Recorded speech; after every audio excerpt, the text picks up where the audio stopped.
அனைத்து மாணவ செல்வங்களுக்கும் வேலை நாடுகளுக்கும் வேலைவாய்ப்பு மற்றும் பயிற்சித் துறையின் அன்பான வணக்கம்.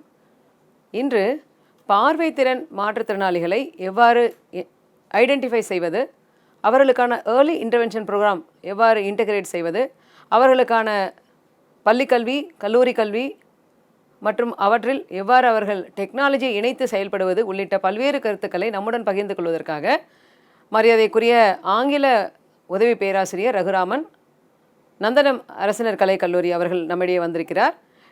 நாம் அவருடன் தொடர்ந்து உரையாடுவோம். சார் வணக்கம். வணக்கம் மேடம்.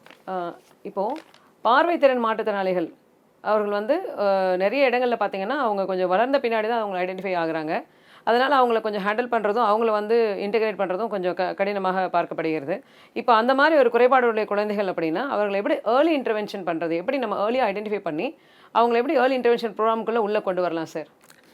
பார்வை மாற்றுத்திறனாளிகள் ஒரு குழந்தை பருவத்திலேயே அந்த ஒரு மாற்றுத்திறன் அவங்களுக்கு இருக்குது, ஒரு குறைபாடு இருக்குது அப்படின்றத ஓசையின் வடிவமில் தான் நம்ம கண்டுபிடிக்க முடியும் முதல்ல. ஏன்னா ஒரு குழந்தை இயல்பாக கண்ணை வச்சு மூவ் பண்ணும், இல்லை பார்க்கும், சிரிக்கும், இல்லை அழுவும், அம்மா அம்மா என்ன செய்கிறாங்களோ, அப்பா என்ன செய்கிறாங்களோ, அது இயல்பாக அது செயல்பட தொடங்கும் பொழுது சில குழந்தைகளுக்கு அந்த மூமெண்ட்டே இருக்காது, அந்த ஒரு இயக்கமே இருக்காது. அந்த இயக்கம் குறைபாடு கொஞ்சம் குறைவாக இருக்கும் பொழுது நம்ம என்ன செய்யலாம்னா அதை எப்படி இருக்குது, என்னமா இருக்குதுன்னு நம்ம கண்டுபிடிக்கிறது ஒரு ஈஸியாக இருக்கும் தாயாருக்கு. அது பார்க்கும் பொழுது அவங்க அந்த குழந்தைய அப்போ பார்வையில் பிரச்சனை இருக்கா அப்படின்றத நம்ம மருத்துவரிடம் போய் அணுகி கொஞ்சம் செக் பண்ணி, நம்ம குழந்தைக்கு பொதுவாக நிறைய ஓசை, சுற்றி இருக்கக்கூடிய ஓசை தான் நம்ம அதை மூவ் பண்ண வைக்கும், அதை செயல்பட வைக்கும், அதை நோக்கி நடந்து போகிறது, ஓடி போகிறது, இதெல்லாம் இருக்கும். அதெல்லாமே ஒரு மருத்துவரோட இதோட கைடன்ஸில் அதை கொஞ்சம் செக் பண்ணோன்னா நம்ம ஈஸியாக அதை வீட்டில் கவனித்து அந்த குழந்தைய பராமரிக்கும் போதே அதை கொஞ்சம் கொஞ்சமாக அந்த ஐடென்டிஃபை பண்ணிட்டோன்னா, இது பெரியவனானாக்கா ஈஸி. பெரிய ஒரு மாணவனாகிட்டாங்க, ஒரு 10 வயசு 12 வயசு இல்லை 20 வயசுனா அப்போ நம்மளே அந்த குழந்தைய சொல்லிடும், எங்களுக்கு இந்த பிரச்சனை இருக்குது அப்படின்னு சொல்லிடும். ஆனால் அந்த குழந்தை பருவத்தில் 0 to 6 இதை ஐடென்டிஃபை பண்ணுறது ரொம்ப கஷ்டம்.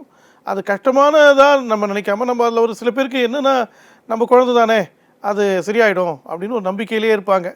இன்றைக்கி இல்லைனா இன்னும் 1 மாதத்தில் சரியாயிடும், 2 மாதத்தில். அது உடனடியாக அந்த ஒரு செயல்திறன் குறைபாடு இருக்குது, அது அந்தளவுக்கு ஒரு ஆக்கப்பூர்வமாக இல்லை அப்படின்னா அதை உடனடியாக மருத்துவரோடு போய் பார்த்து நம்மளே அதுக்கு முடிவு பண்ணாமல் அதை செக் பண்ணி இமீடியட்டாக கண்டுபிடிப்பது தான் நல்லது. இது ஓசையின் வடிவம் தான் கண்டுபிடிக்கணும், அல்லது தொட உணர்வு வழியாக கண்டுபிடிக்கணும். அது எப்படி முகத்தை பார்க்குது, ஒரு குழந்தை எப்படி அம்மாவுடைய முகத்தை பார்க்குதா, இல்லை பெற்றோருடைய முகத்தை பார்க்குதா, எப்படி பார்த்து பேசுது, அதோடைய கண் அசைவுகள் எப்படி இருக்குது, இதெல்லாமே ரொம்ப குறிப்பாக கவனிக்க வேண்டியிருக்கு. ஸோ ஓசை மற்றும் அவங்க கண் பார்வை எப்படி நம்ம இப்போ தாய் தந்தை பெற்றோரை அவங்க எப்படி நேரடியாக பார்க்குறாங்களா, அந்த தொடு உணர்ச்சிக்கிற எப்படி ரெஸ்பான்ஸ் பண்ணுறாங்க, மேலும் அந்த ஓசை வடிவத்துக்கு எப்படி அவங்க அந்த ஓசை எந்த டைரக்ஷனில் வருதோ அந்த டைரக்ஷன் நோக்கி போகிறாங்களா, இப்படியெல்லாம் வைத்து நம்ம அவங்கள ஏர்லியாக இன்டர்வென் பண்ணலாம். இப்படி பண்ணும்போது அவங்களுடைய ஏர்லி இன்டர்வென்ஷன் ப்ரோக்ராமில் என்னெல்லாம் ஸ்டெப்ஸ் இருக்கும் சார்? அவங்க என்ன உடனடி அதாவது மருத்துவரை அணுகணும், அது முறையான செயல். அதை தொடர்ந்து அவங்க என்ன ஒரு வீட்டில் அவங்கள அடாப்ட் பண்ணுறதுக்கு அந்த குழந்தைங்களுக்கு என்ன எஜுகேட் பண்ணணும் சார்? இப்போ நம்ம இல்லை முதல்ல இதை தாண்டி பேரண்ட்ஸ்க்குமே ஒரு அது இப்படி இருக்கிறத அக்செப்ட் பண்ணிக்கிற ஒரு மனநிலை சரியாக நிறைய இருக்கிறது இல்லை. ஸோ அவங்க அதை எப்படி அக்செப்ட் பண்ணிக்கணும், அண்ட் குழந்தைய எப்படி அடாப்ட் பண்ணிக்க பழகணும் அவங்க அதாவது வள்ளுவர் சொல்வார், பொறியின்மை யாருக்கும் பழி என்றுன்வார்.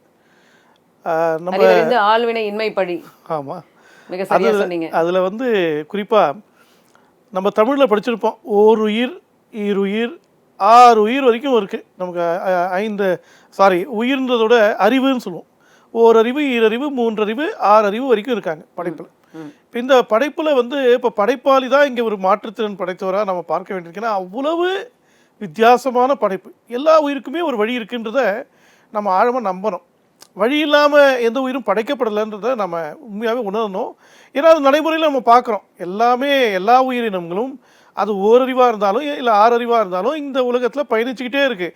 அதன் பாதையில் பயணிச்சுக்கிட்டு இருக்கு. அந்த பயணம் நம்மளால் புரிந்து கொள்ள முடியாமல் இருக்கலாம், அது நம்மளால் ஏற்றுக்கொள்ள முடியாத அளவில் இருக்கலாம், அது நமக்கு தெரியாத விதத்தில் இருக்கலாம். ஆனால் அது நமக்கு தெரியாதனாலையோ இல்லை நம்மளால் புரிஞ்சுக்க முடியாதனாலையோ அது இல்லைன்னு ஒரு அர்த்தமாயிடாது. இதுதான் பெற்றோருக்கு நம்ம கொண்டு போய் சேர்க்க வேண்டிய ஒரு முக்கியமான செய்தியாக இருக்கணும். அது குறிப்பாக யார் செய்ய முடியும்னா, இந்த அங்கன்வாடி பணியாளர்கள் அல்லது இந்த மாற்றுத்திறனாளி துறைகளில் பணியாற்றக்கூடியவங்க அல்லது இந்த துறையிலேயே பணியாற்றக்கூடிய ஆக்டிவிஸ்ட் எல்லாருமே இதெல்லாம் அந்த செய்தியை தான் ஆழமாக சிந்தனையில் கொண்டு போய் சேர்க்கும் பொழுது, ஏன்னா இன்றைக்கி வந்து நம்ம ஏதோ ஒரு பெரிய ஒரு தூரத்தில் இருக்கோம். அதாவது ஒரு ஏஐ, அதாவது ஒரு ரோபோ வந்து பல வேலைகளை செய்யுது நமக்கு. அப்போ இந்த அளவுக்கு ஒரு செயலாற்ற முடியும்னா அதோடைய அடித்தளம் எங்கே இருக்குன்னா, இந்த ஓரறிவு உயிருக்கும் இதுக்கு சாத்தியப்படும்ன்றத இந்த எண்டுலேருந்து அந்த எண்டு வரைக்கும் நம்ம பார்க்க வேண்டியிருக்கு. இந்த பார்வை வந்து ஒரு பெற்றோருக்கு, அது குறிப்பாக மருத்துவத்துறையில் தான் இது பார்க்கணும். மருத்துவம் வந்து அவங்க கவுன்சிலிங் உள்ளே அதாவது ஒரு கண்ணு பரிசோதனைக்கு உள்ளே போகிறாங்க. போயிட்டு வெளியில் வரும்போது ஒரு நம்பிக்கை ஒரு மனிதனாக தான் வெளியில் வரணுமே தவிர்த்து அவர் வருத்தப்பட்டோ சங்கடப்பட்டோ அழுதுகிட்டோ எந்த மருத்துவமனையிலேருந்து வெளியில் வரக்கூடாது. ஆமாம், அந்த மருத்துவமனை வந்து இதெல்லாம் செய்தியாக இதை வச்சுக்கிட்டு ஒரு ஆவணமாக வச்சுக்கிட்டு இதுக்கு நிறைய செய்திகள் வந்து எவிடன்சஸ் நிறைய இருக்குது. நம்ம வந்து இங்கே விரும்ப பேசலை, இது வந்து செய்திகள் இருக்குது. இதுக்கு டாக்குமெண்ட் பண்ணி அந்த குழந்தைக்கு ஒருவேளை அந்த பரிசோதனையில் வந்து குறைபாடு இருக்குன்னு கண்டறியும் பட்சத்தில் அவங்க உடனடியாக அடுத்த அங்கே பக்கத்தில் ஒரு ரூமில் அந்த ரீஹாபிலிட்டேஷன் கவுன்சிலர் இருப்பாங்க. அவங்கள போய் பார்த்து அணுகி அவங்க கிட்டே இதெல்லாம் பற்றி பேசும்பொழுது அவங்க இந்த அடித்தள சிந்தனையை கொடுத்தாலே அவங்களுக்கு ஒரு நம்பிக்கை வந்துடும். அதாவது வாழ்க்கை வாழ்வதற்கு பல வழிகள் இருக்குது. அந்த வழிகளில் இது ஒரு வழி அப்படின்றத அவங்க புரிந்து கொண்டாலே தொடு உணர்வு வழியாக அல்லது ஓசையின் வழியாக அவங்க செயலாற்ற முடியும் அப்படின்றத ஒரு சிந்தனையை வந்து ஒரு பெற்றோர் ஏற்றுக்கொள்ளத்தக்க வகையில் நாம் வந்து மருத்துவமனைகளை எக்யூப் பண்ணணும். மருத்துவமனையில் இருக்கக்கூடிய பெரியவங்கள்லேருந்து எல்லாருமே அந்த அந்த வேலை செய்கிறவங்க எல்லாருமே அந்த ஈகோ சிஸ்டமில் வந்துட்டாங்கன்னா எல்லாம் இன்பமயம். அதாவது எத்தனை கோடி இன்பம் படைத்தா இறைவான்றது இங்கே தான் இருக்கணும். அது வெறும் அழகில் இல்லை. அந்த அழகுன்றது நாம் அணுகக்கூடிய அணுகுமுறையில் தான் அந்த அழகு இருக்கணும். அந்த அணுகுமுறையை கொண்டு வந்துட்டாலே குறைபாடு அப்படின்றத பார்க்க மாட்டாங்க. முதல் பாயிண்ட். ரெண்டாவது, அந்த பெற்றோருக்கு இந்த ஒரு நம்பிக்கை வந்த பிறகு அவங்க செயலாற்ற தொடங்குவாங்க கண்டிப்பாக. அப்போ வீட்டுக்கு வந்தோடனே எப்படி செயலாற்றணும், அவங்க எப்படி அந்த குழந்தைக்கு ஒரு சில திறன்களை வளர்ப்பதற்கு என்ன செய்யணும், நிறைய வித்தியாசமான சவுண்டை கொடுத்து அதன் வழியாக செய்திகளை கொண்டு சேர்க்கணும். அப்போ நாம் வந்து சவுண்ட் எக்கோஸ் த சென்ஸ்ன்னு சொல்கிறோம். அடுத்த முக்கியமான கான்செப்ட். லாங்குவேஜ் அங்கேருந்து தான் தொடங்குது. மொழியுடைய வளர்ச்சியை, பரிணாம வளர்ச்சியை அங்கே சவுண்ட்லேருந்து தான் தொடங்குது. ஆனால் ஆதி மனிதன் வெறும் ஓசையை வைத்து தான் தன்னுடைய செய்திகளை பரிமாறியிருக்கான். அப்போ அந்த காலம் அப்போ அது மாதிரி செய்யும் பொழுது அப்போ ஒரு ஓசை தான் உங்களுக்கு ஒரு பெரிய லெவலுக்கு வரணும்னா நம்ம ப்ரேயரை வரைக்கும் மொழி தான் செயல்படுது, அந்த ஓசை தான் செயல்படுது. அப்போ ஓசையே ஒரு ஒரு ஒரு ஆரோக்கியமாக நம்ம வீட்டில் வந்து கொண்டு சேர்க்கும் பொழுது, அந்த குழந்தைகிட்ட கொண்டு சேர்க்கும் பொழுது வெவ்வேறு ஒரு பாரதி பாடல், ஒரு தமிழ் பாடல், ஒரு நல்ல நம்ம வீட்டில் பேசக்கூடிய நல்ல நல்ல வார்த்தைகள், அதன் வழியாக அந்த குழந்தையை வந்து நம்ம ஊக்குவிக்கும் பொழுது அந்த குழந்தை வந்து செய்யும், அந்த ஓசையை கேட்டு கேட்டு என்ன செய்யும், திருப்பி பேச ஆரம்பிக்கும். அதை நோக்கி முகத்தை திருப்பிக்கும், அதை நோக்கி தன்னுடைய அங்கே அந்த ஜஸ்டஸ்ன்னு நம்ம சொல்கிறோம், அந்த எல்லாத்தையும் அந்த செய்கை வழி எல்லாத்தையும் இப்போ கற்றுக்கும். அதே போல் இது ரெண்டாவது முக்கியமான விஷயம். மூணாவது முக்கியமான விஷயம், குழந்தைக்கு நிறைய ஃபிசிக்கல் மூவ்மெண்ட்டுக்கு நம்ம சொல்லி தரோம். மோட்டார் ஸ்கில்ஸ்னு சொல்லுவாங்க. அதாவது அந்த கை கால் அசைவு, மோட்டார் ஸ்கில்ஸை நம்ம ட்ரெயின் பண்ணணும். தொட்டுணர்ந்து புரிந்து கொள்ளக்கூடிய அளவுக்கு அந்த குழந்தைகளுக்கு வெவ்வேறு விதமான டெக்ஸ்டர்ஸ்ன்னு சொல்லுவோம். இப்போ இங்கே இந்த சேரை தொட்டால் இது ஒரு வடிவமாக இருக்கும், இன்னொன்று ஒரு பொருளை தொட்டால் வேறு வடிவமாக இருக்கும். அதோடைய தொடும்பொழுது அது சுரசுரப்பாக இருக்கலாம், மெதுவாக இருக்கலாம், மெத்துன்னு இருக்கலாம், இந்த சாஃப்ட் ஆர் ஹார்ட் ஆர் அந்த மாதிரி டிஃப்ரெண்ட் டெக்ஸ்டர்ஸை நம்ம தொட்டு கொடுத்து அதை புரிய வைக்கணும். இது மூணாவது முக்கியமான. நாலாவது முக்கியமான விஷயம், இந்த புரிந்து கொண்ட எல்லாத்தையும் குழந்தைய எந்த அளவுக்கு வெளிப்படுத்தக்கூடிய திறன். அது வெளிப்படுத்தணும்னா மொழியிலேயே வெளிப்படுத்த முடியாது. 0 to 6 நிறைய விஷயங்களை நம்ம கவனிக்க வேண்டியிருக்கு. அதனால் அது வெளிப்படுத்தக்கூடிய திறனுக்கும் நம்ம என்ன செய்யணும், ஸ்பேஸ் தரணும் அந்த குழந்தைக்கு. அப்போ ஒரு சின்ன சின்ன பொருளை ஹேண்டில் பண்ணுறதுல, ஒரு சின்ன ஸ்பூன் பிடிக்கிறது, இல்லை சின்ன ஒரு கப்பு எடுத்துக்கிறது, இல்லை அதை தாண்டி தன்னுடைய பொருளை எடுத்து கொடுக்கறது, இது வேணும்னு சொல்கிறது, இன்னும் நிறைய விஷயங்களை அந்த குழந்தையோட பேசும்பொழுது நம்ம கொடுத்துக்கிட்டே இருந்தோம்னா இதெல்லாம் ஒரு குறிப்பிட்ட காலத்தில் நல்ல திறன். இந்த 0 to 6 வந்து ரொம்ப ஒரு கேர் கொடுக்க வேண்டிய ரொம்ப முக்கியமான விஷயம். அது குடும்பத்தில் தான் முக்கியமான, பெற்றோருக்கு முக்கியமாக பண்ணணும். அந்த பெற்றோருக்கு செய்வதற்கு ஒரு பயிற்சி கண்டிப்பாக தேவைப்படும், ஒரு பயிற்சி தேவைப்படுது. ஆமாம், கண்டிப்பாக. ஏதாவது எங்கேயும் தொடங்கணும்னா ரீஹாபிலிட்டேஷன் கவுன்சிலருக்கு முதல்ல பர்மிஷன், ஒரு பயிற்சி கொடுக்கணும். அவங்க அடுத்த லெவலில் என்ன செய்யணும், இந்த மாதிரி பேரண்ட்ஸ் பயிற்சி கொடுக்கணும், கொண்டு போகணும். கண்டிப்பாக அவங்க அந்த பயிற்சியில் கற்றுக்கொண்டதை உள்வாங்கி அந்த குழந்தைகளை வந்து அந்த கல்விக்கு கொண்டு ட்ரெயின் பண்ணணும். ஆமாம், இங்கே இருந்தால் கல்விக்கு நீங்கள் என்ன செய்ய முடியும், ஒரு எல்கேஜியோ ப்ரீகேஜியோ இல்லை அடுத்து அது 1ஆம் ஆண்டு முதல் வகுப்போ எல்லாத்துக்கும் அவங்க அப்போ தான் பயணிக்க முடியும். ஸோ இந்த குழந்தைங்களுக்கு நம்ம ஏர்லி இன்டர்வென்ஷன் நம்ம செய்து முடித்த அந்த கட்டத்திலிருந்தே அந்த பேரண்ட்ஸுக்கு வந்து நம்ம கவுன்சிலிங் கொடுக்கறது மூலமாகவும் அவங்களுக்கு அந்த கான்ஃபிடென்ஸை பில்டப் பண்ணுறது மூலமாகவும் அவங்களுக்கு இந்த குழந்தைங்களை எப்படி ஹேண்டில் பண்ணணும் அப்படின்றத ட்ரெயின் பண்ணுறது மூலமாக அவங்க இந்த குழந்தைங்களை கொஞ்சம் எஃபெக்டிவாக ஹேண்டில் பண்ண முடியும். அண்ட் அவங்களுக்கு எல்லா விஷயங்களையும் வந்து ஏர்லியாக என்னெல்லாம் சொல்லிக் கொடுக்க முடியுமோ அவங்க சொல்லிக் கொடுத்து இன்ஃபேக்ட் ஸ்கூலுக்கு முன்னாடியே வந்து இவங்களை வந்து மற்ற குழந்தைங்களோட இவங்களை ரொம்பவே எக்யூப் பண்ணிடுவாங்க. இப்போ அந்த பேரண்ட்ஸ் ஆர் வெல் இன்ஃபார்ம்டாக இருந்தாங்கன்னா எல்லாமே அந்த திறன்கள் தான் முக்கியமாக அவங்க ஃபோக்கஸ் பண்ண வேண்டியது. அனைத்து விதமான திறன்களிலும் அந்த குழந்தைய வளர்ச்சியை பெற உதவணும் நம்ம. சரி, இதை தொடர்ந்து இப்போ அவங்கள நம்ம ஸ்கூலுக்கு கொண்டு போகிறோம்னா இவங்களை எப்படி சிறப்பு பள்ளிகளில் நம்ம சேர்க்கறது நல்லதாக இருக்குமா, இல்லை நார்மல் பள்ளிக்கூடத்துலேயே சேர்க்கறது சிறந்ததாக இருக்குமா? எங்கே இவங்களோட மேக்ஸிமம் அவுட்புட், இவங்களோட பொட்டன்ஷியல் வெளியே வரணும், அந்த ஒரு பார்வைத்திறன் மாற்றுத்திறனாளிகளுக்கு அந்த குழந்தைகளுக்கு அவங்களோட திறன் முழுமையாக வெளியே வரணும், அவங்க ஒரு 100% எஃபிஷியண்ட்டாக வெளியே வரணுங்கிறதுக்கு அது அவங்களுக்கான சிறப்பு பள்ளிகள் அவங்களுக்கு மிக பயனுள்ளதாக இருக்குமா, இல்லை இவங்களை நார்மல் ஸ்கூல்ஸ்லேயே நம்ம சேர்க்கலாமா? அது வந்து பயனுள்ளதாக இருக்குமா? இல்லை, ரெண்டு பார்வை இருக்குது. அதாவது நம்ம வந்து ஒரு குழந்தையுடைய வளர்ச்சிக்கு நாம் தீர்மானிப்பது ஒரு நியாயமாக இருக்காது. Child will take its own course.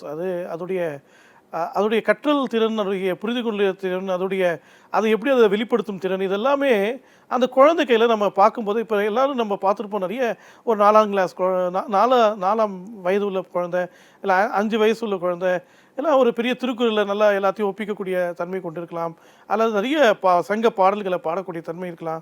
நிறைய விஷயங்களில் அதோடைய ஆற்றல் நமக்கு வெளிப்படும். அந்த குழந்தையுடைய ஆற்றல் வீட்டில் இருக்கக்கூடிய சூழலில் எந்த அளவுக்கு பரிமளிக்குதுன்றதை பொறுத்தும், ரெண்டாவது அந்த குடும்பத்தில் அதுக்கு உதவி செய்யக்கூடிய அளவுக்கு ஒரு ஈக்கோ சிஸ்டம், ஒரு அணுகுதற்கு சூழல் இருக்கா அப்படின்றதையும் பொறுத்தும் அந்த குழந்தைய நம்ம தாராளமாக பக்கத்தில் இருக்கக்கூடிய அரசு பள்ளியிலேயே சேர்க்கலாம். ஆனால் இங்கே 2 விஷயம் இருக்குது. இந்த சாதாரண ஒரு பொதுப்பள்ளின்னு சொல்லக்கூடிய அரசு பள்ளியிலையோ அல்லது சிறப்பு பள்ளின்னு சொல்லக்கூடிய பார்வையற்றோருக்கான உரித்த பள்ளியிலையோ சேர்க்கும் பொழுது பெற்றோருக்கான பொறுப்பு ரொம்ப ரொம்ப முக்கியம். அது இருந்தால் மட்டும்தான் பெற்றோர் வந்து ஒரு பொதுப்பள்ளியில் சேர்க்கறதுக்கு ரொம்ப சாத்தியப்படும். ஏன்னா நம்ம வந்து இன்க்ளூசிவ் எஜுகேஷன் சொல்கிறோம், இல்லை ஒருங்கிணைந்த கல்வியில் எல்லாம் சொல்லும்போது அது அந்தளவுக்கு ப்ராக்டிக்கலாக பார்த்தா அது அந்தளவுக்கு இல்லைன்னா நம்ம பெற்றோருடைய முனைப்பும் பெற்றோருடைய உழைப்பும் அந்த குடும்பத்துடைய சப்போர்ட்டும் அந்த குழந்தைக்கு இருந்தால் மட்டும்தான் அந்த அடித்தளம் கொண்டு போக முடியும். அல்லது நீங்கள் சிறப்பு பள்ளியிலேயே அங்கே விடுதி இருக்கும். இங்கே தமிழக அரசு மாற்றுத்திறனாளிகள் துறை வழியாக 10க்கு மேற்பட்ட ஒரு சிறப்பு பள்ளிகளை நடத்திக்கிட்டு இருக்கு. அதில் நீங்கள் கண்டிப்பாக குழந்தைகளை வந்து அடித்தளம் கொடுப்பதற்கு நீங்கள் அங்கேயே கூட்டின்னு போய் சேர்க்கலாம். ஆனால் அங்கே விடுதியோடு நம்ம குழந்தை படிக்கும்போது நாம் ஒரு சில விஷயங்களை ஃபாலோ பண்ண வேண்டியிருக்கோம். அந்த மொபிலிட்டி இருக்கா அந்த குழந்தைக்கு, அதுக்கப்புறம் அந்த மொழி ஆற்றல் வர ஆரம்பிச்சிருக்கா, இதெல்லாம் நாம் ஆனால் பின்னாடி ஃபாலோ பண்ணணும். அதை விட்டுட்டோம், விடுதியில் விட்டுட்டோம், அது குழந்தை பார்த்துப்பாங்க, சிறப்பு பள்ளி தானே, அது எல்லாமே அவங்களே பார்த்துப்பாங்கன்னு ஒரு கடமைக்காக ஆகிடக்கூடாது. அப்போ நம்ம வந்து ஒரு ஆரோக்கியமான வளர்ச்சிக்கு அது பொதுப்பள்ளினா கொஞ்சம் அதிகமான வேலை இருக்குது. ஆனால் பெற்றோருக்கு இது சிறப்பு பள்ளியில் கண்டிப்பாக ஈக்கோ சிஸ்டம் நல்லாயிருக்கும். ஆனால் நீங்கள் கொஞ்சம் பொறுப்பெடுத்து அதை ஃபாலோ பண்ணணும். இரண்டுலையுமே பெற்றோருடைய பங்கு மிகப்பெரியது. பொதுப்பள்ளியில் வந்து கண்டிப்பாக பெற்றோருடைய பங்கு ரொம்ப பெரிய அளவில் இருக்க வேண்டும். கண்டிப்பாக நிச்சயமாக இருக்கும். அவங்க எண்ட் டு எண்ட் அவங்க கேர் பண்ணிக்கிற மாதிரி கண்டிப்பாக பண்ணணும். அண்ட் சிறப்பு பள்ளியில் சேர்த்தாலும் அவங்க என்ன பண்ணுறாங்கங்கிறதெல்லாம் ஃபாலோ பண்ணி அவங்களுக்கு எங்கே தேவை இருக்குது, எங்கே லேக் இருக்குது, அதெல்லாம் அவங்க தொடர்ந்து மானிட்டர் பண்ணி அதை உரிய அந்த ஆசிரியர்கள்ட்ட எல்லாம் எடுத்துகிட்டு போய் கவுன்சிலர்ஸ் எடுத்துகிட்டு போய் தான் அப்படி அவங்களை எஜுகேட் பண்ணி தான் தொடர்ந்து நம்ம அவங்களை வந்து கொண்டு வர முடியும். பள்ளி படிப்பு இதில் வந்து அவங்க அந்த பசங்க வந்து இப்போ எந்த ஏஜ்லேருந்து நம்ம இந்த இப்போ எல்லாமே டெக்னாலஜி சார் முன்னாடியே சொன்னீங்க, எல்லாமே இப்போ டெக்னாலஜி அசிஸ்டடாக இருக்குது. அதில் இப்போ லேட்டஸ்ட்டாக நம்ம வந்து ஏஐ டெக்னாலஜி ஒரு பெரிய பூன் அது மாதிரி நம்ம பார்த்துக்கிட்டு இருக்கோம். அது எல்லாத்தோடையும் இன்டெகிரேட் பண்ணி கொண்டு வந்துட்டாங்க. ஸோ இதை வந்து பள்ளி பருவத்திலேயே இந்த பசங்களுக்கு கம்ப்யூட்டர் எஜுகேஷன் எவ்வளோ தேவைப்படுது, அது எப்படி கொண்டு போக முடியும் இந்த பசங்களுக்கு? நம்ம இல்லைன்னா கம்ப்யூட்டருக்கு பற்றி நான் பேசுவதற்கு முன்னாடி இன்னும் கொஞ்சம் அந்த குழந்தைகளுக்கு சொல்லித்தர வேண்டிய விஷயம் என்னென்னா பிரெயில், அதாவது அடித்தளத்தில் ஒரு பிரெயில் தேவை இருக்கும். என்னென்னா தொடு உணர்வுன்னு நம்ம சொல்லியிருக்கோம், இந்த டாக்டைல்னு நம்ம இப்போ பேசுகிறோம், டாக்டைல் பாத்வேலாம் பேசுகிறோம். இது எல்லாமே வந்து அடுத்தடுத்த பரிணாமங்களுக்கு உதவக்கூடியது. அப்போ இதுக்கெல்லாம் அடித்தளம் வந்து ஒரு பிரெயில் இருக்குது. இது வந்து ஒரு கொஞ்சம் காலத்துக்கு கண்டிப்பாக, அதாவது குழந்தையுடைய அடித்தள மொழி ஆற்றலுக்கு, குழந்தையுடைய தொடு உணர்வுக்கு இந்த பிரெயிலுன்றது ரொம்ப பெரிய முக்கியமான ஒரு வழிமுறை. அதாவது 6 புள்ளிகளை கொண்ட ஒரு வடிவமாக இருந்தாலும் அது அனைத்து உலக மொழிகளையும் பேசி எழுதி பார்ப்பதற்கு ஒரு ஆரோக்கியமான ஒரு வடிவம் அந்த பிரெயில். அப்போ அந்த பிரெயிலை வந்து கண்டிப்பாக ஒரு குழந்தைக்கு நம்ம மொழி ஆற்றல் கற்றுக் கொடுக்கும்போதே, தமிழாக இருக்கலாம், ஆங்கிலமாக இருக்கலாம், இல்லை வேறு மொழிகளாக இருக்கலாம், அது இந்த மொபிலிட்டியும் ஒரு பக்கம், இந்த பிரெயிலையும் ஆரம்ப காலத்தில் நம்ம குழந்தைக்கு ஆனால் எவ்வளோ சீக்கிரமாக அதை கற்றுத்தரோன்றது ரொம்ப முக்கியம். ஏன்னா இப்போ ரொம்ப லேட்டாக பொதுவாக அது நடக்குது. அது இல்லாமல் இயல்பான ஒரு குழந்தையாக அதை அந்த குழந்தைய நம்ம அணுகினோன்னா, அந்த குழந்தைக்கு பிரெயிலில் முதல்ல இதை சொல்லி கொடுத்தோன்னா, அப்போ ஒரு தொட்டு புரிந்து கொண்டு அந்த மொழியை, அந்த ஸ்பெல்லிங்கு, அப்புறம் அதோடைய உச்சரிப்பு, இதெல்லாமே கொஞ்சம் கொஞ்சமாக அது வந்துடும். வந்துட்ட பிறகு தான் இந்த தொடுஉணர்வு, இந்த இது மொபிலிட்டி, இந்த மொழி பேசக்கூடிய எக்ஸ்பிரஷன், இதெல்லாம் இருந்தால் மட்டும்தான் நாம் அது கணினிக்குள்ளே அதை கொண்டு போகலாம். அது ஒரு ஆரோக்கியமாக இருக்கும். ஏன்னா இந்த பிரெய்லி மேண்டேட்டரி. ஆமாம், கண்டிப்பாக கட்டாயம். ஸோ அது அடிப்படை கல்வி. ஆமாம், அடிப்படை கல்வின்றது இந்த வயசு அந்த வயசுன்னு நான் இப்போ சிறப்பு பள்ளி பொதுப்பள்ளியாக நம்ம தீர்மானிப்பது எவ்வளோ தவறோ, அது குழந்தை தான் தீர்மானிக்கணும்னு நம்ம சொல்கிறோம். அதெல்லாம் அந்த குடும்பமும் அந்த சூழல் தான் தீர்மானிக்கணும். அதே போல தான் இந்த குழந்தையுடைய கற்றல் திறன், அதோடைய எக்ஸ்பிரஷன். இப்போ நம்ம சின்ன குழந்தைலாம் பொதுப்பள்ளியில் படிக்கிற பசங்களுக்கு பிரெய்லி சொல்லி தரப்படுமா சார்? இல்லை, அது பண்ணணுன்றது வழிமுறை. ஆனால் அது பொதுவாக இப்போதைக்கு அந்தளவுக்கு இருக்கிறது இல்லை. ஏன்னா அங்கே ஸ்பெஷல் எஜுகேட்டர் தான் போய் சொல்லித்தரணும். அங்கே ஒவ்வொரு ஸ்கூல்லையும் அதுக்குன்னு தனிப்பட்ட ஆசிரியர்கள் இல்லை. அப்போ அங்கே ஆசிரியர்களுடைய பற்றாக்குறை இருப்பதனால அந்த குழந்தைங்களுக்கு அந்த பிரெயிலுடைய ஒரு வாசம், அதோடைய புரிதல் எல்லாம் குறைவாக தான் இருக்குது. அதாவது அவங்க பொதுப்பள்ளியில் படிக்கிற நேரத்தில் பிரெய்லி கற்றுக்கிற வாய்ப்புகள் ரொம்ப கம்மியாக குறைவாக இருக்குது, ரொம்ப ரொம்ப குறைவாக. சிறப்பு பள்ளியில் அவங்க படிச்சாங்கன்னா கண்டிப்பாக பிரெய்லி அதுக்கான அடித்தளம் கிடைக்கும். It will be a part of the course. அப்போ அந்த குழந்தைங்க பிரெயில கற்றுக்கிட்ட பிறகு ஒரு பொருளை தொட்டு பார்க்கும் பொழுது அதோடைய வடிவமைப்புலேருந்து எல்லாத்தையும் புரிஞ்சுக்க ஆரம்பிக்கும். அப்போ ஏன்னா போக போக நீங்கள் என்ன செய்யணும்னா, டயக்ராம்ஸு, கிராஃப்ஸு, இந்த மாதிரி நிறைய விஷயங்கள் நம்ம படிக்க வேண்டியிருக்கும். அது அந்த மாதிரி ஒரு படங்கள் சார்ந்து வரும்பொழுது இந்த தொடு உணர்வு இதெல்லாமே நம்ம ரொம்ப யூஸ்ஃபுல்லாக இருக்கும். அது மட்டும் இல்லாமல் மொழி ஆற்றலுக்கும் இந்த பிரெயில் ரொம்ப யூஸ்ஃபுல்லாக இருக்கும். அப்போ இந்த அடித்தளம் முடித்த பிறகு தான் அந்த குழந்தை என்ன செய்யணும்னா, ஒரு கணினி சார்ந்த ஒரு வகுப்புள்ள வரும்பொழுது அந்த கணினி அந்த குழந்தைக்கு இன்னும் கொஞ்சம் பலம் சேர்க்கும். இது யாருக்கு ரொம்ப இன்னும் ஈஸியாக இருக்குன்னா, சிறப்பு பள்ளியில் இதோடைய பரிணாமம் ரொம்ப ஸ்லோவாக இருக்கலாம்.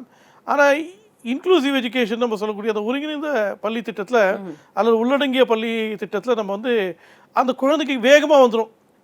ஏன்னா நம்மளுடைய சக மாணவர்கள் எல்லாம் அதான் பயன்படுத்திட்டு இருப்பாங்க. ஒரு மொபைல் ஃபோனில், ஒரு திறன்பேசி வழியாக, இல்லை நான் கம்ப்யூட்டரில் இதை பண்ணேன், நான் இந்த மாதிரி படித்தேன், அந்த மாதிரி படித்தேன்னு குழந்தை சொல்லும்போது, தன்னுடைய சகமானவன் சொல்லும்போது அப்போ நான் ஏன் செய்யக்கூடாதுன்னு ஒரு தோணும்.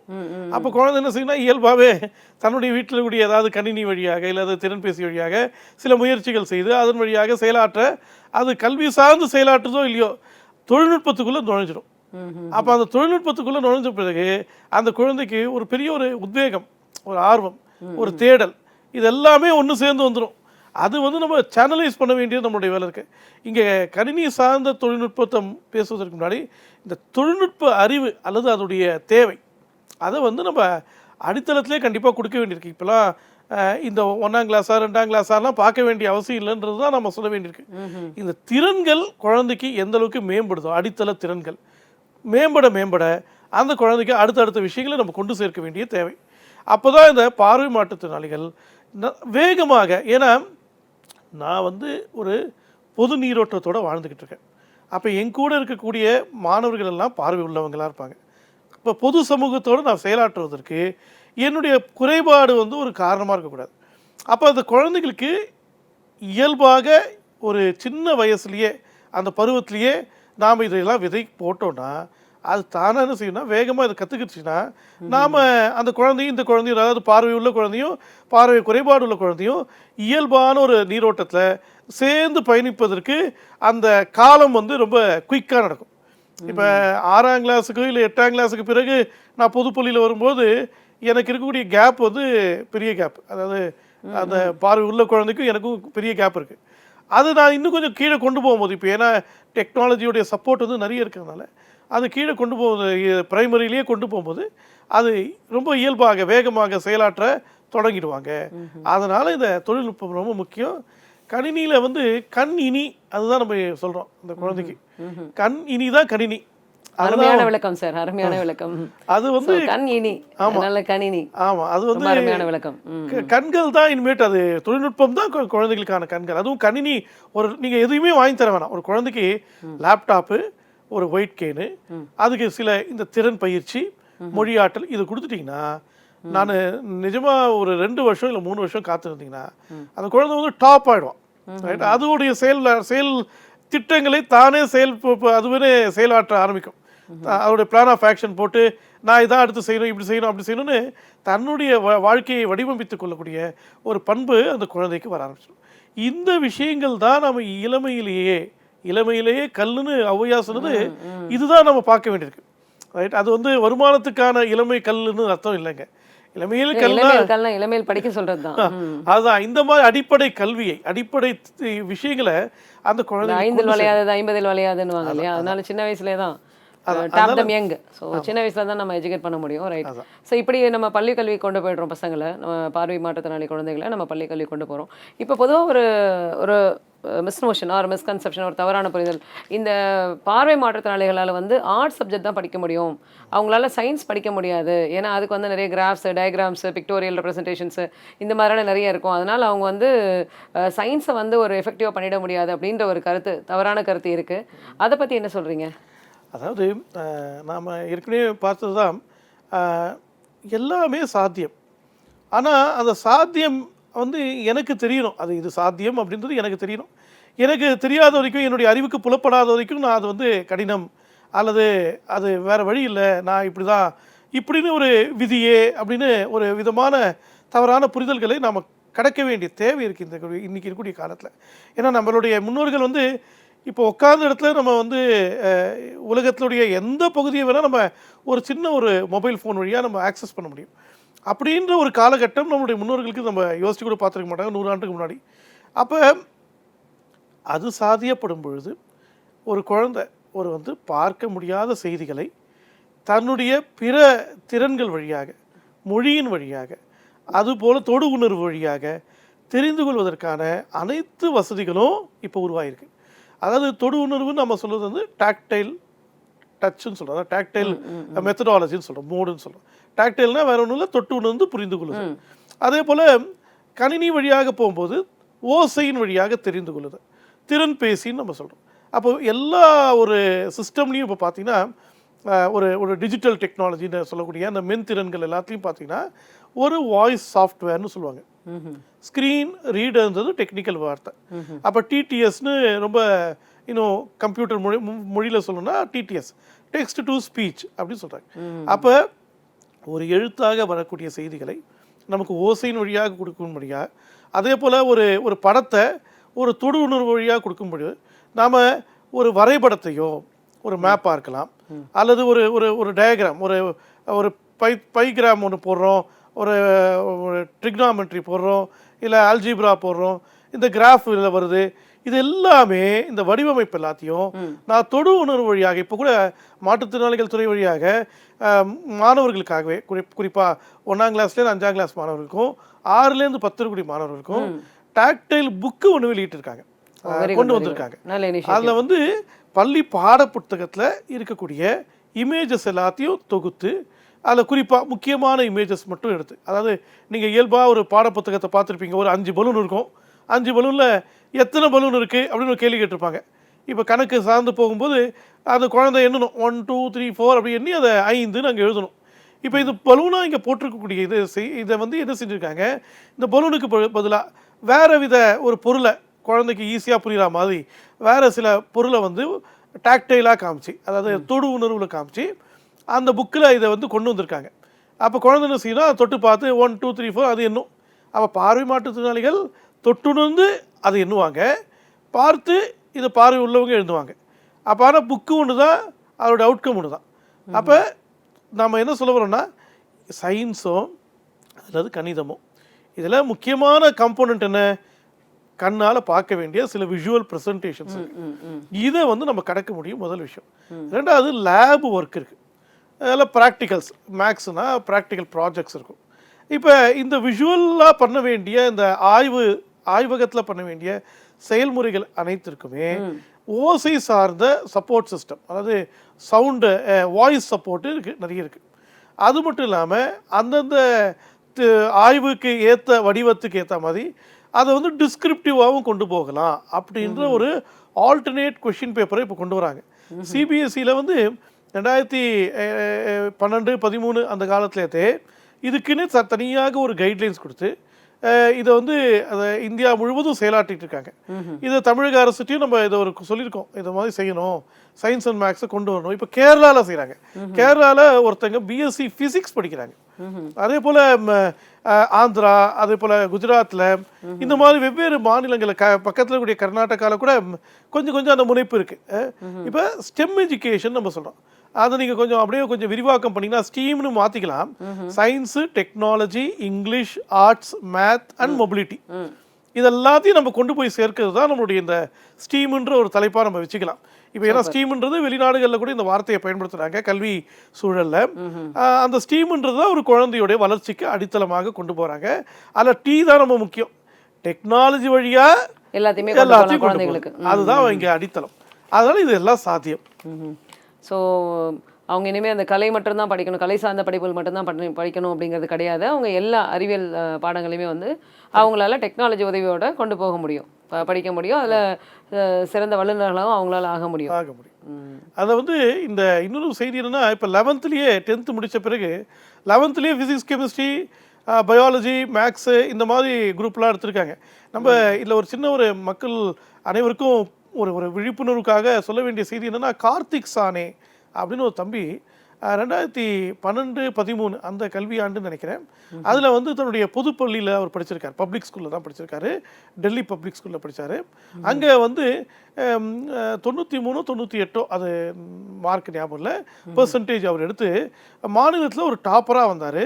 அவர் முற்றிலுமாக பார்வை குறைபாடு உள்ளவர், 100% பார்வை குறைபாடு உள்ளவர். ஏன்னா இதில் ஒரு சின்ன செய்தி சொல்லணும், அதாவது லோ விஷன்னு சொல்லுவோம் நம்ம, கொஞ்சம் பார்வை தெரியும் அந்த மாதிரி மாணவர்கள் இருப்பாங்க, முற்றிலுமாக தெரியாதவங்க இருப்பாங்க. பொதுவாக என்ன நம்பிக்கைன்னா, கொஞ்சம் பார்வை தெரிஞ்சால் அவங்களால பண்ணிட முடியும், ஓகே அவங்கள ஹேண்டில் பண்ணிடலாம், முற்றிலுமாக தெரிஞ்சுன்னா அவங்களுக்கு வாய்ப்பே இல்லைப்பா அப்படின்னு நம்ம நினச்சிட்டோம். ஆனால் அப்படி இல்லை. அதுக்காக தான் நம்ம குறிப்பாக சொல்ல வேண்டியது என்னென்னா, இந்த தம்பி முற்றிலுமாக பார்வை குறைபாடு உள்ளவர். 1ஆம் கிளாஸ்லேருந்தே அவர் வந்து சிபிஎஸ்சிலேயே படித்தார். 11th போராடி சிபிஎஸ்சியை அவர் தான் என்ன செஞ்சார், இந்த அறிவியல் மற்றும் கணித துறைகளை திறந்து விட்டது அவர் தான் சிபிஎஸ்சியில். அது பிறகு தான் இந்த கைட்லைன்ஸாக வர ஆரம்பிச்சது. அதுக்கு பிறகு அவர் இந்த மாதிரி எக்ஸாமை லேப்டாப்லேயே எக்ஸாம் எழுதி இந்த மாதிரி physics, chemistry, math and computer science அவர் எடுத்த குரூப் அது. அந்த குரூப்பில் எல்லாமே அவர் சாதிச்சு அவருடைய இதுக்கு பிறகு தான் அவருடைய அந்த ஒரு பிரேக் த்ரூ தான் இன்றைக்கி வந்து எல்லா இடங்கள்லையும் செயல்படுத்தணும் அப்படின்னு கல்வி நிலையங்கள் எல்லாத்தையும் பேசிகிட்டு இருக்கோம். So maths, physics, chemistry and computer science எல்லாமே டெக்னாலஜி, அதாவது தியரிங்கிறது ரொம்ப குறைவாக இருக்கக்கூடிய இந்த 4 சயின்ஸ் சப்ஜெக்ட்டுமே எடுத்துமே வந்து அதில் டாப்பராகவும் வந்திருக்காரு. ஸோ இது வந்து கண்டிப்பாக ஒரு நல்ல ஒரு வைப், நல்ல ஒரு மோட்டிவேஷனாக இருக்கும். பார்வைத்திறன் மாற்றுத்திறனாளிகள் இதை தான் பண்ண முடியும், இது பண்ண முடியாது அப்படின்ற ரெஸ்ட்ரிக்ஷன்ஸை உடைக்கிறதுக்கும், அந்த மாதிரி ஒரு தவறான புரிதல் இருக்கிறத வந்து நீக்கிறதுக்கும் இது ஒரு பெரிய உதவியாக இருக்கும். பெற்றோர்களிடையும் சரி அண்ட் பார்வைத்திறன் மாற்றுத்திறனாளிகளிடையும் இது வந்து ஒரு பெரிய ஒரு பிரேக் த்ரூவாக, ஒரு ஐ ஓப்பனராக இருக்கும். ஸோ இப்போ இவங்க வந்து இப்போ பள்ளி முடிச்சிடுறாங்க, கல்லூரி முடிச்சிடுறாங்க, இப்போ அவங்க வேலை தேடுறாங்க அப்படின்னும் போது பார்வைத்திறன் மாற்றுத்திறனாளிகள் பொதுவாக வந்து சில வேலைகளை எடுத்துக்க முடியாது, பண்ணிட முடியாது அப்படிங்கிற ஒரு அதான் எல்லாமே, இது எல்லாமே ஒரு தவறான புரிதல் அண்ட் தவறான கருத்து தான். அதை எப்படி நம்ம பிரேக் பண்ணலாம், அதுக்கு இவங்க அந்த ஒரு அதாவது there is always even for normal childrens also there is a big gap between what they their college education and employment. அவங்களோட படிப்புக்கும் வேலைக்கும் நடுவில் ஒரு பெரிய கேப் இருக்குது. அது அந்த வேலைக்கு தேவையான திறன்கள் வந்து லேக் ஆகிறாங்க. அதை தான் இன்றைக்கி ஒரு சர்வேவும் சொல்லியிருக்காங்க. Colleges prepare them for exams but not for job. வேலைக்கு அவங்கள தயார்படுத்துறது இல்லை அப்படின்னு சொல்லப்படுது. ஸோ இந்த வேலைக்கு தேவையான மென்திறன்கள் அந்த வந்து எல்லாருக்குமே தேவைப்படுது. அதில் கூடுதலாக இந்த பார்வைத்திறன் மாற்றுத்திறனாளி குழந்தைகளுக்கு அவங்க அந்த ஸ்டூடெண்ட்ஸ்க்கு வந்து அவங்க ஒரு வேலையை வந்து ஒரு வேலையை பெறுவதற்கும் அந்த வேலையில் அவங்க சிறப்பாக பணியாற்றுவதற்கும் அவங்க எந்தெந்த வகையில் தங்களை இக்யூப் பண்ணிக்கணும், அதுக்கு என்ன சாஃப்ட்வேர் எல்லாம் இருக்குது, அவங்க எந்த வகையில் தங்களை வந்து ஒரு அந்த காம்படிட்டிவ் எட்ஜ் கொடுத்து எல்லாரோடையும் சமமாகவே அவங்க போட்டிக்கிட்டு அந்த வேலையை ரீட்டைன் பண்ணிக்கிறதுக்கும் வேலையை பெறுவதற்கும் அவங்க எந்த வகையில் தங்களை தயார்படுத்திக்கணும் சார்? இப்போ நம்ம வந்து பொதுவாக தொழில்நுட்பத்தை பார்த்துட்டோம், கணினி வழியாக எல்லாம் செயல்பட முடியும். அவங்களுடைய இந்த டாக்டைல் அது மட்டும் இல்லாமல் பிற டிவைசஸ் வழியாக அவங்க தன்னுடைய செயல்பாடுகள் எல்லாத்தையும் கல்வி சார்ந்த செயல்பாடுகளை பண்ணிட முடியும் அப்படின்னு நம்ம பார்க்குறோம். அப்போ கல்வி சார்ந்து முடித்த பிறகு அவன் என்ன செய்யறான், ஒரு பிசிஏ படிக்கிறாங்க, இல்லை பிபிஏ படிக்கிறாங்க, இதெல்லாம் படிக்கிறாங்க. இப்போ கூட ஒரு தம்பி வந்து ஃபிசிக்ஸ், கெமிஸ்ட்ரி, என்வாயர்மெண்டல் சயின்ஸ் படிச்சுட்டு என்வாயர்மெண்டல் இன்ஜினியரிங்குள்ளே போகணுன்னு முயற்சி பண்ணுறாங்க. அப்போ அந்த மாதிரி ஒரு கல்லூரிக்குள்ளே வரும்பொழுது தான் அந்த மாதிரி சில துறைகளை ப்ரொஃபஷ்னல் கோர்சஸ்னு நம்ம சொல்லக்கூடிய லாவாக இருக்கலாம், இல்லை இந்த பிற துறைகள் அந்த மாதிரி ப்ரொஃபஷ்னல் கோர்சஸ்குள்ளே வரும்பொழுது அந்த கோர்ஸுடைய அந்த காலகட்டத்திலேயே அந்த கல்லூரி வாழ்க்கையிலேயே அந்த குழந்தைகளுக்கு பேரலாக இந்த மாதிரி ஒரு டெக்னாலஜி சப்போர்ட்டு, இந்த அடிப்படை கல்வி ஆற்றல் கற்றல் ஆற்றல் எல்லாமே இருக்கக்கூடிய ஒரு குழந்தைகளுக்கு நாம் நிச்சயமாக கவனிக்க வேண்டியது அந்த கல்லூரி கல்வி பொழுது அவங்களுடைய பிற நேரங்களில் அவங்களுக்கு ஒகேஷன் சென்ட்ரிக் ட்ரைனிங் நம்ம கொடுக்க வேண்டியிருக்கு. அதுக்கு எம்ப்ளாயர்ஸோடைய சப்போர்ட் ரொம்ப தேவை. எம்ப்ளாயர்ஸோட சப்போர்ட்டோட அவங்களுக்கு வொகேஷனல் சென்ட்ரிக் ட்ரைனிங் வழங்கும்போது அவங்களால வந்து வேலையில் வந்து அவங்க அடாப்ட் ஆகி அதுலேயும் வந்து சக்ஸஸ் ஆக முடியும்னு பார்த்துருக்கோம். ஸோ பார்வைத்திறன் மாற்றுத்திறனாளி குழந்தைகளை வந்து எப்படி இனம் கண்டறிவது, அவர்களுக்கான பள்ளி கல்லூரி படிப்புகளை வந்து எவ்வாறு அவர்களை இன்டெகிரேட் பண்ணி கொண்டு போகிறது, அவங்க எப்படி அடாப்ட் பண்ணிக்கலாம், அவங்களுக்கு எப்படி வந்து சயின்ஸ் முக்கியமாக வந்து டெக்னாலஜி சார்ந்த படிப்புகளையுமே அவங்க எவ்வாறு மேற்கொள்ளலாம், அதில் எப்படி எல்லாரோடையுமே அவங்க காம்படிட்டிவாக மேற்கொள்ளலாம் என்பது குறித்து இதுவரை நம்முடைய மரியாதைக்குரிய உதவி பேராசிரியர், ஆங்கில உதவி பேராசிரியர் திரு ரகுராமன் அவர்கள் நம்முடைய பகிர்ந்து கொண்டார். மற்றொரு நிகழ்ச்சியில் மீண்டும் சந்திப்போம். நன்றி.